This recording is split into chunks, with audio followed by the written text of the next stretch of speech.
সদৌ সাঁওতাল ছাত্র সন্থাই সময়ে সময়ে আমি আমার কণ্ঠ উত্তোলন করেছিল। এই কণ্ঠ উত্তোলনে সাঁওতাল জনগোষ্ঠীর যে আত্মপরিচয় আর স্বাভিমান, এই আত্মপরিচয় আর স্বাভিমানে এক নতুন ইতিহাস রচনা কৰিব নোৱাৰিলে। কিন্তু আহনিৰ্দিষ্ট মিত্ৰজোঁট চৰকাৰ গঠন হোৱাৰ পিছত সাঁওতাল জনগোষ্ঠীক চাহ জনগোষ্ঠী হিচাপে নামাকৰণ কৰি সাঁওতাল জনগোষ্ঠীৰ যি আত্মপৰিচয়, সাঁওতাল জনগোষ্ঠীৰ যি স্বাভিমান, সাঁওতাল জনগোষ্ঠীৰ যি নিৰাপত্তা আৰু সংৰক্ষণ, সেই জনগোষ্ঠীৰ সেই সমূহ বিষয়বোৰৰ ওপৰত সাঁওতাল জনগোষ্ঠী শংকিত হৈছে। আৰু অনাগত দিনত সাঁওতাল জনগোষ্ঠীৰ কলা কৃষ্টি সংস্কৃতি জীয়াই থাকিব নে নাই তাৰ প্ৰতি সাঁওতাল জনগোষ্ঠী শংকিত হৈ আজি ৰাজপথত ওলাই আহিছে। এই হাজাৰ হাজাৰ সাঁওতাল জনগোষ্ঠীয়ে বৃহত্তৰ অসমক নেতৃত্ব দিয়া পৰম শ্ৰদ্ধেয় ডক্টৰ হেমন্ত বিশ্ব শৰ্মা ডাঙৰীয়াক আমি শ্ৰদ্ধা সহকাৰে সন্মান সহকাৰে কৈ দিব বিচাৰিছো, এই ৭০ বছৰে শোষণ আৰু প্ৰতাৰণা কৰা বলি হোৱা এই সাঁওতাল জনগোষ্ঠীয়ে অনাগত দিনত নিজৰ কলা কৃষ্টি সংস্কৃতি জীয়াই ৰাখি সাঁওতাল হিচাপে জীয়াই থকাৰ যি অধিকাৰ, এই অধিকাৰ প্ৰদান কৰিব লাগে।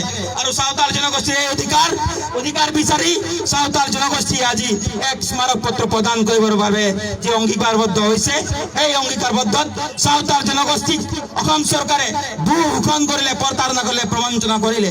সাঁওতাল জনগোষ্ঠীৰ অসমত থকা সুকীয়াকৈ ইতিহাস আছে, সাঁওতাল জনগোষ্ঠীৰ ভূমিৰ অধিকাৰ আছে, সাঁওতাল জনগোষ্ঠীৰ পবিত্ৰ সংবিধানত সাঁওতালী ভাষা অন্তৰ্ভুক্ত ভাষা, সেই ভূমিৰ অধিকাৰ আৰু সেই জনজাতিকৰণৰ অধিকাৰ থকাৰ সত্ত্বেও অসম চৰকাৰে সাঁওতাল জনগোষ্ঠীৰ কণ্ঠ নথকাৰ হেতুকে সাঁওতাল জনগোষ্ঠী নিষেধ কৰা যি ষড়যন্ত্ৰ, এই ষড়যন্ত্ৰৰ প্ৰতিবাদত আজি সাঁওতাল জনগোষ্ঠী অকল নহয়, সাঁওতাল জনগোষ্ঠীক নেতৃত্ব দিয়া সাঁওতাল দল সংগঠনৰ সকলো আই মাতৃসকল, ভাই ভণ্টিসকল নিজৰ কলেজ, নিজৰ পথাৰ, নিজৰ গাঁও, নিজৰ ঘৰ এৰি আজি ওলাই আহিছে একমাত্ৰ সাঁওতাল জনগোষ্ঠীৰ অস্তিত্ব আৰু আত্মসন্মান ৰক্ষাৰ স্বাৰ্থত।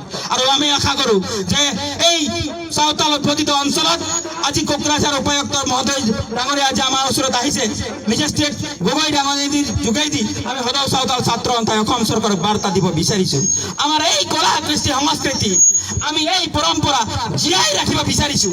আৰু এই জীয়াই ৰাখি সাঁওতালসকলক সাঁওতাল হিচাপে জীয়াই থাকিব লাগিব, সাঁওতালসকলৰ কলা কৃষ্টি লৈ জীয়াই থাকিব লাগিব। এই অধিকাৰ আজি অসম চৰকাৰে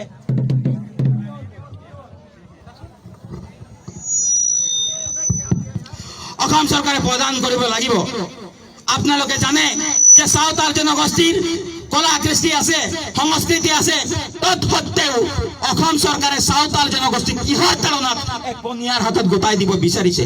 এই বনিয়াৰ হাতত গোটাই দিয়া মানে সাঁওতাল জনগোষ্ঠী নিশেষ হৈ যোৱা, এই বনিয়াৰ হাতত গোটাই দিয়া মানে সাঁওতাল জনগোষ্ঠীৰ কলা কৃষ্টিৰ প্ৰতি কোনো শ্ৰদ্ধা আৰু ভক্তি নথকা আমি অসম চৰকাৰক সকীয়াই দিব বিচাৰিছোঁ আৰু জনাই দিব বিচাৰিছোঁ।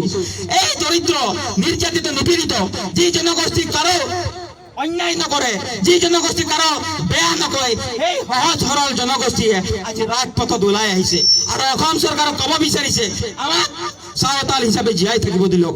এইখিনি সময়ত মই মিডিয়াৰ আগত আৰু আমাৰ কৃতপক্ষৰ ওচৰত এটা কথা জনাই দিব বিচাৰিছোঁ, ৭০ বছৰ উকলি গ'ল অসম ভাৰত স্বাধীন হোৱাৰ পিছত, তথাপিও অসম চৰকাৰে এই খিলঞ্জীয়া থলুৱা সাঁওতাল জনগোষ্ঠীৰ কাৰণে না কলা কৃষ্টিৰ কাৰণে, না ভাষাৰ কাৰণে, না সাহিত্যৰ কাৰণে এটকাও বাজেট নকৰিলে।